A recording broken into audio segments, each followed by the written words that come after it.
Appreciate having an opportunity to talk to everyone today about burning in unusual places, which is something that we're working on now from Florida out to East Texas with a bunch of rare birds that occur in our coastal marshes. Kind of want to start off talking about the importance of birds.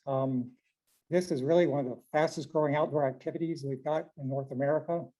Hundreds of people engaging in the hobby today. And if we need advocates for using prescribed fire, this is a great group because they know the birds, they know they need fire, and oftentimes they can be a great advocate, you know, and when we oftentimes have people complaining about things whenever we burn.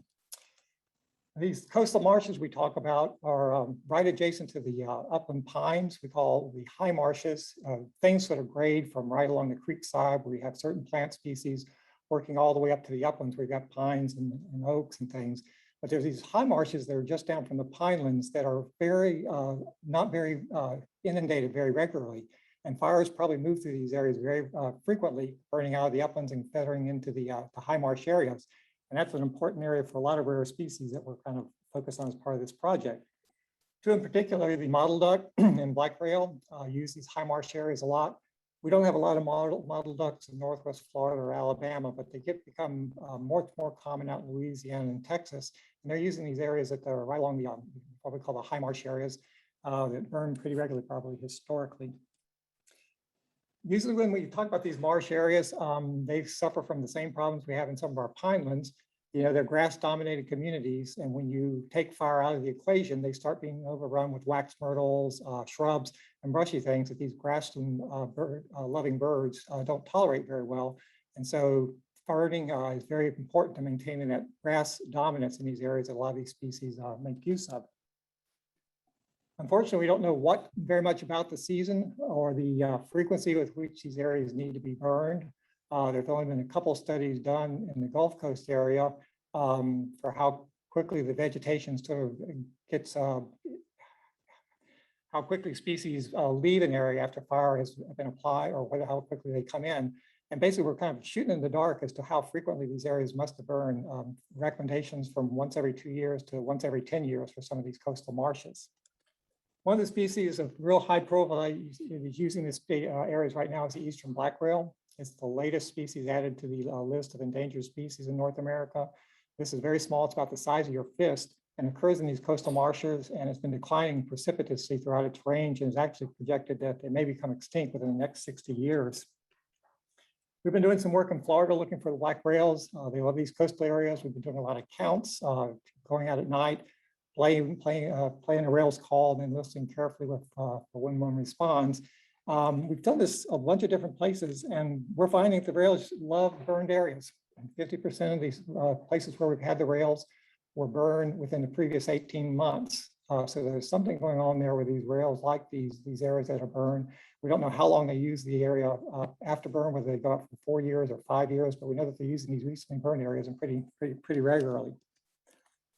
Here's one of the occupied sites on St. Vincent National Wildlife Refuge, and you can see the juncus there, the grayish areas that didn't burn, with all these wonderful bulrush plants that did burn in the burn of this particular area. Another picture of another site that they really like to use too. This is again showing the predation. The fuels that are in these systems are pretty complex. Some things burn well, things like the black brush, that you see there to the left, doesn't burn very well. And you get these interesting mixes of areas that burn and areas that don't burn whenever you try to burn one of these marsh systems. We are a little bit concerned too, because we know that this bird doesn't like to fly away whenever burns take place. They basically try to walk away. And we've had some horrendous events historically. This shows a site called this is the St. John's National Wildlife Refuge just east of Orlando. This is an area that has a lot of the high marsh habitat that's dominated by grasses. And there was a burn conducted here a few years ago that actually ended up killing a lot of rails. It's back in 1996, and 40 rails were killed by the prescribed fire that was conducted there. And this has raised a lot of issues about how we conduct burns in some areas and the ability of this rail to survive these burns. It's important to note that this particular burn, there were some planning issues that were not very good from a rail's perspective. They've got a road on the southern edge of the burn unit there, so they always try to use a southeastern wind to keep the smoke off the road whenever they burn. This particular area too, burn that did in the 90s had a high fuel buildup. It hadn't been burned in 10 years. The more regularly burned, the less intense the buildup of fuels and the easier it is to actually burn. One of the other things about this particular burn, they didn't finish the control lines not until about mid-afternoon, and then they rushed to try to complete the fire as quickly as possible once they got the control lines in place. To do that, they used aerial ignition, and they dropped a ton of ping pong balls to get this area lit up and burned as quickly as possible. And this type of crazy convergence patterns of flame lengths and stuff is not a very good thing for birds that's trying to outrun the fire rather than fly away. They also, after completing the fire, they went back and burned out all the unburned patches later in the afternoon. So they were really just trying to make it as clean as possible rather than having a burn that had a good mix of unburned and burned vegetation. They're maintaining a 3-year to 5-year rotation now on this site, and they're not having nearly the same problems they had before. When they conduct the burns, they're not trying to get everything cleaned out. They have patchiness that they're able to create, and so the burnings are no longer pose a threat. But this particular issue caused a lot of concern about the effects that some prescribed fires might have on this rare species. When I normally talk about birds, I talk about the importance of different things. I usually think frequency is the most important, followed by season, scale, which you burn, and then the ignition pattern we use. But I think for black rails, we need to sort of move the ignition pattern up higher on the list as something to consider, using things such as flanking fires, backing fires, and things that don't have a very strong, move real quickly through the landscape. There's also with this particular bird, this shows the annual life cycle of a black rail, and the birds actually have a flightless period that occurs in late summer or early fall, when they basically molt their feathers and they walk. They can't fly at this point, and it lasts about 2 or 3 weeks. And this is another time to think about trying to reduce burning at this time of the year if you're burning areas that have marshes with rails in it. We do know that fires are beneficial. In some of our work so far, we have seen that birds are using the areas after burns and really like to use those areas.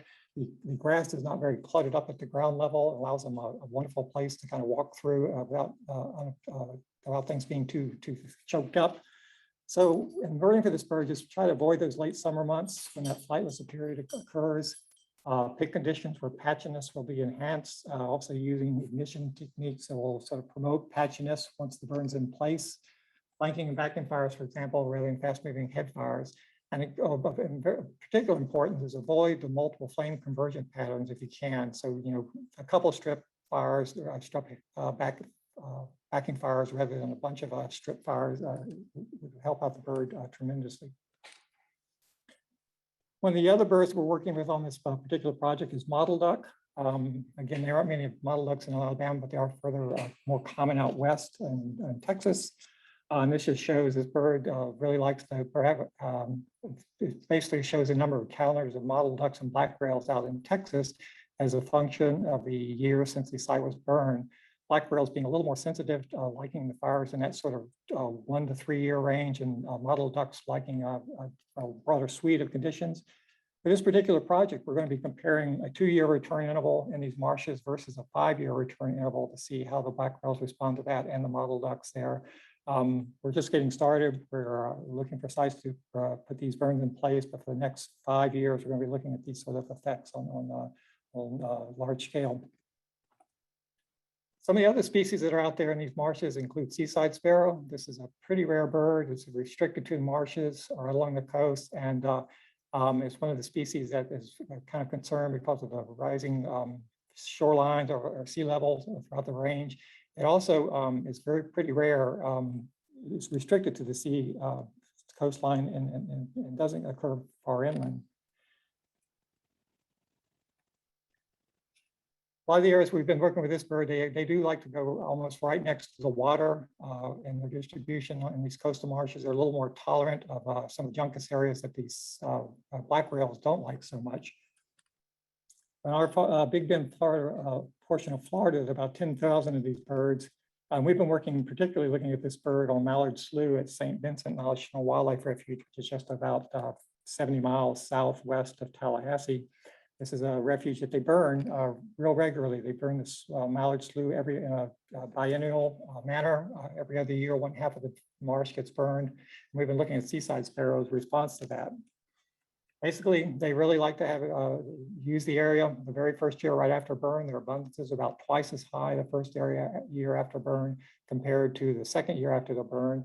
And by maintaining like a 2 to 3 year old return interval, it's going to help out this particular species and make the abundance pretty high. This shows one of the burns at Mallard Slough. You can see the nice mix of patchiness there. Again, the grayish, brownish areas there, are areas that didn't burn, and the sedge and things like that were things that burned cleanly. So this sort of patchiness is important to seaside sparrows as well. I'd like to point out too that here in the southeast, we have a bunch of species that migrate over winter in our marshes here. This is a LeConte sparrow that breeds up in way up in parts of North America, migrates here and then spends its winters here during the along the coast and in marshes. This is one of the things that's really important for these coastal areas. There are about 6 or 7 of these species, like the LeConte sparrow, that overwinter in our marsh areas here during the winter months. Looking at some of these, there's also, as you would expect, there's always each species has its own reaction to fire. LeContes tend to like, let me show what's going on here. LeContes tend to like an area right 2 years after a most recent burn, whereas the Savannah sparrows is in there the very first year when it's most abundant. Sedge wrens are in contrast like it 3 years after burn. And so keeping these marshes in sort of like a 3 to 4 year rotation really helps out to manage as well for all the different species that might be using it, including these overwintering birds that come in and right here during the winter months.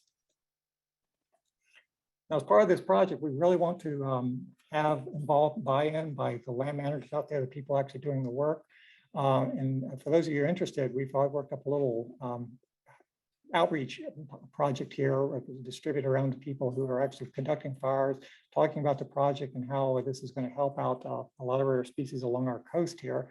And I would just like to encourage for those of you who have a chance and want to take a look at this, please drop me a note and I'll be happy to send it along, because burning in unusual places is sometimes hard to get adopted, but we think that for these rare species and some of our coastal areas, burning is a very important thing that we need to be doing a bit more of. Now I'll stop sharing there and answer any questions there might be. Thanks, Jim. Let me go through the chat real quick. So, no, they're all back. They're still talking bats over there in the chat, Jim. I think bats are pretty important too. Anything that flies is pretty important. Absolutely. Well, it's fascinating about the patterns of egress trying to get away from the fire, that they'll run rather than fly. You'd think they would use those wings if they got pressured enough by a wall of fire. Yep, it's an unusual behavior, but it's one that hasn't changed now for quite a while, and that's really the ignition patterns that people are using. That's the one thing to pay close attention to when you're burning area with that particular bird. You know, reduce the number of lines and try to take your time and let the thing work its way through. They'll find those areas where the low water areas, they'll find those and aggregate around those. But if you burn out the entire area, it can be bad news for them. Yeah, that makes sense.